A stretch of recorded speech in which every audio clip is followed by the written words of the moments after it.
In this section, we take a look at access control lists as a mechanism for implementing access control for system resources. Many technologies and protocols depend on access control lists, or ACLs, for greater management and filtering of traffic as part of security measures or application requirements. The implementation of access control lists in support of other technologies and as a form of security are required to be understood, and as such, common forms of access control list solutions are introduced.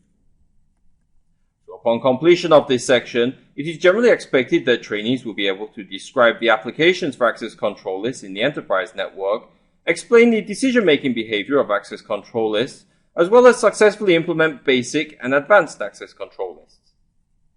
We can understand access control lists to be a mechanism that is primarily used to control access to system resources. Rules are defined that may refer to ranges of addresses or other parameters that can be used to group different forms of traffic together. One of the means of control involves operating as a form of traffic filter mechanism that can permit certain forms of traffic to reach certain resources whilst restricting other traffic. This filtering is commonly applied at points at which such traffic congregates, such as the gateway. However, since each packet is to be subjected to such rules, the filtering should occur where the data to be filtered is most concentrated. We show here the existence of two networks in the form of 192.168.1.0/24 and 192.168.2.0/24 and a gateway that is used to control the flow of traffic. In this instance, we can understand that the router is configured to allow traffic originating from 192.168.1.0 to reach the external network, whilst being restricted from accessing certain enterprise resources such as those represented here by server A. At the same time, traffic originating from the network 192.168.2.0/24 is able to access the resources housed in server A, but has no access to the public network domain. Another means of access control for which access control lists are used is in the filtering of what is known as interesting traffic. We can understand interesting traffic to be data that, once received, will cause some form of response in the form of an action that is taken by that device. We demonstrate here a general example of how interesting traffic generates such a response and takes some form of action. We again have two networks in the form of 192.168.1.0 and 192.168.2.0. The gateway in this instance has been configured to recognize traffic that has a source address in the range of 192.168.2.0 and, where received, is expected to perform the action of encrypting that traffic to secure the contents of the packet over the network. The gateway will therefore need to inspect the packet source addresses in order to discover packets originating from the 192.168.2.0 network. For all other traffic, it will be transmitted without any further action taken by the access control list. VRP used within ARG3 series routers is capable of supporting three types of access control lists. These are referred to as basic, advanced, and layer 2 access control lists. Each access control list is also associated with a value range, and by configuring an access control list in a certain value range, the type of access control list will be determined. For basic access control lists, the value ranges from 2000 through to 2999. For advanced access control lists, the range is from 3000 to 3999, and for layer 2 access control lists, the range is from 4000 through to 4999. Each access control list is able to filter based on certain parameters that will identify traffic and take the relevant action. As we can see, the basic access control list will only filter based on the source IP address, whilst the advanced access control list filter based on parameters including the source and destination IP addresses, protocol types, and source and destination port numbers. For layer 2 access control lists, filtering is performed based on the MAC addresses. Access control list rules are used as a means of determining whether an action is taken based on the parameters that are specific to the access control list type, as we have just seen. Rules are subject to an order of processing that is known as a matching order. The matching order of rules can be supported by one of two methods. The automatic order structures the rule order based on what is effectively a depth-first principle. This means that the more accurate rules are matched first, for which a more accurate rule can be understood as having stricter matching conditions. The default matching order, however, is the configuration order that allows rules to be matched based on the ascending order of rule IDs. As we can see from the example, rule IDs are created as part of each rule, and rules are matched starting from the smallest rule ID. If rule IDs are not configured for each command, they will be assigned based on a step order, which by default is set as 5. This means that, as we see in this example, each rule is configured with a rule ID in increments of 5. The example itself is based on a basic access control list, as can be understood from the value of 2000 that is part of the basic ACL range. We find that there are two networks, in the form of 172.16.0.0/24 and 172.16.1.0/24, that will be subjected to the ACL rules as packets traverse the gateway of RTA. Rule matching order will begin with Rule 5, and where rules do not match, the next rule will be assessed. Rules that match a deny clause will be dropped, and where they match a permit clause, they will be forwarded without further action.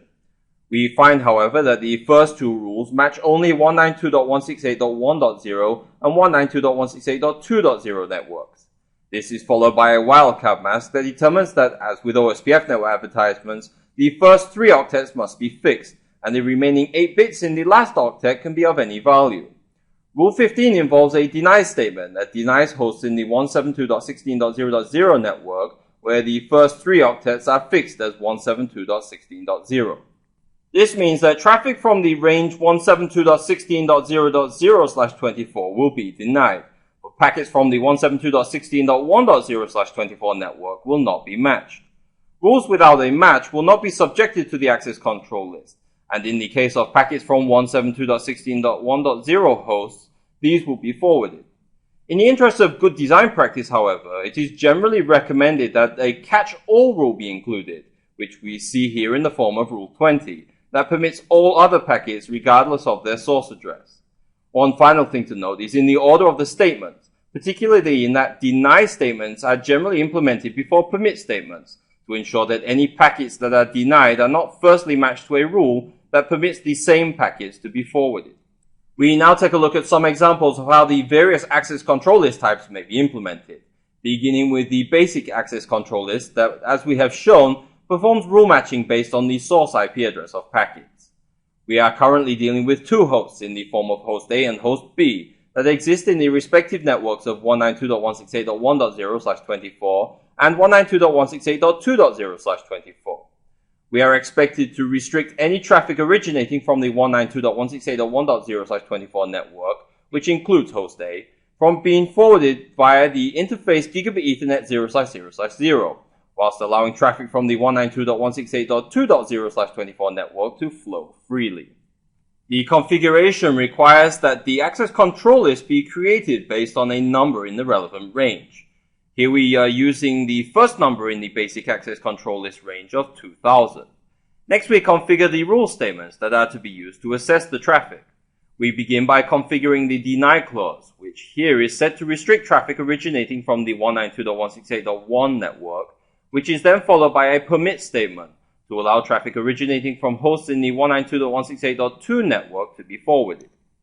We will also notice that the rule IDs have not been created for the rules here, and so the default rule IDs will be implemented based on the step order, which by default is set to assign rule IDs in increments of 5. Following the configuration of statements, we must enter the interface view for interface Gigabit Ethernet 0/0/0 to which the ACL is to be bound, at which point we will use the command traffic filter outbound to apply the filter for traffic being forwarded out of interface Gigabit Ethernet 0/0/0 and associated with access control list 2000. We can attempt to validate the results of the implemented access control list by attempting to send ICMP packets to the intended destination from hosts in the restricted address range, which in this case includes host A. If we attempt to reach the location of 200.10.10.1 in the public domain, we will find that our requests from host A are timing out. We can then use the command display ACL 2000 to view the rules configured. We will find that the two rules that we have configured are listed here, along with the step order that is supported. In the case of Rule 5, we find that the rule shows 5 matches, which demonstrates that the access control list has matched the ICMP packets sent as part of the ping to 200.10.10.1 and discarded these packets before they could be forwarded out of interface Gigabit Ethernet 0/0/0, resulting in the request timeout occurring. With advanced access control lists, there are a larger range of parameters that allow for a much greater level of accuracy to be applied to rules. However, this also adds complexity to the ACL itself. We demonstrate here the configuration of an advanced access control list that again looks to apply filtering to the 192.168.1.0 and 192.168.2.0 networks. In this instance, however, we wish to ensure that TCP-based traffic originating from the 192.168.1.0 network, destined for the IP address of 172.16.10.1, and where the destination port number in the TCP header is 21, be restricted. Additionally, we also wish to restrict all IP packets originating from network 192.168.2.0/24, but only where packets are destined for the address of 172.16.10.2. We apply the traffic filter command on the inbound interface of Gigabit Ethernet 0/0/1, so that filtering is limited to only traffic being received over this interface, to which the advanced ACL rules are then applied. We can again return to the display ACL command to view the results of the configuration for Advanced Access Control List 3000, where we find the two rules have been applied, demonstrating that the rules have been configured. We find in the instance of Rule 5 that the destination port equal to 21 is shown as FTP, since port 21 is recognized as the well-known port number for this application layer protocol. Since no traffic has yet been forwarded, there are currently no matches displayed. As we may have observed, the application of access control lists represents an important part of the implementation of network address translation. It is used primarily for determining the interesting traffic, that is to be identified as data originating in a private network that is to be translated using public addressing, before being forwarded over the public network domain. We demonstrate in this example the role that the access control list plays in supporting this filtering of interesting traffic for address translation. The example shows two address groups that have been created that supports two pools of public addresses, in the form of address group 1 and address group 2. Additionally, we find that two basic access control lists have been created in the form of ACL 2000 and ACL 2001. ACL 2000 in this instance has been used to identify packets originating in the network 192.168.1.0/24 and associate these packets with address group 1, as we can see from the NAT outbound 2000 address group 1 command applied to interface Gigabit Ethernet 0/0/0. This means that for data originating from hosts in the 192.168.1.0/24 network, these packets will be assigned public addresses from address group 1, which supports the public address range from 202.110.10.8 through to 202.110.10.15. For hosts in the 192.168.2.0/24 network associated with ACL 2001, the same process is applied. However, packets originating from hosts in this range will be assigned public addresses based on address group 2, in the range of 202.115.60.1 through to 202.115.60.30. So in summary for this section on access control list, we have just a couple of questions here. The first asks, the advanced access control list is capable of filtering traffic based on which attributes? Well, it is capable of filtering based on the source and destination IP addresses, source and destination port numbers, protocols of both the network and transport layers, as well as other parameters such as the IP traffic classifiers that are used for prioritizing traffic, and also TCP flag values such as the SYN and ACK bits. Once an ACL rule is matched to a condition, what action is taken? Well, if the condition matches an ACL rule, the rule is applied based on the action listed, commonly as permit or deny. Once an action has been applied to a tested condition, the ACL process will cease to continue.